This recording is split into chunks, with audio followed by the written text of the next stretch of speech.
Well, yung pakay ho nung mga ano ho, nung mga gumagawa ho nitong website na 'to, una ay, makakuha ho ng mga personal na impormasyon. Ngayon, itong mga impormasyon na makukuha nila, Opo. gagamitin naman ho nila sa paggawa ng krimen. Halimbawa, magbubukas ng mga bank account, kukuha ng mga loan, di ba? Mag-a-avail ng mga kung ano-anong programa sa pangalan ho ng isang individual, pero sa totoo, hindi naman yung individual na yun ang kumukuha.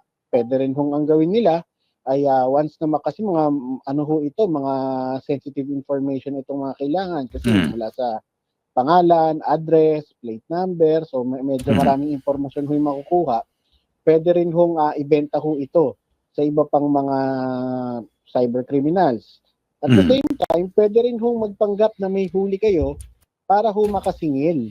Kasi pwede gawing modus, halimbawa, kung ang violation halimbawa na nakomit mo, halagang 5,000.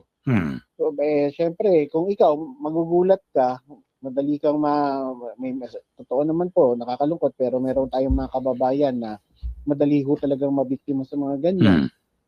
Sasabihin, imbis na 5,000 ang babayaran mo, meron kaming merong programa na 3,000 na lang o 2,000 na lang yung babayaran mo. Syempre, kung ikaw, naloko ka nga, talagang magpapadala ka rin naman ng pera, no? So, ito ho yung tingin kong mga pakay ng mga nagpapaandar nitong mga peking site na ito. Okay.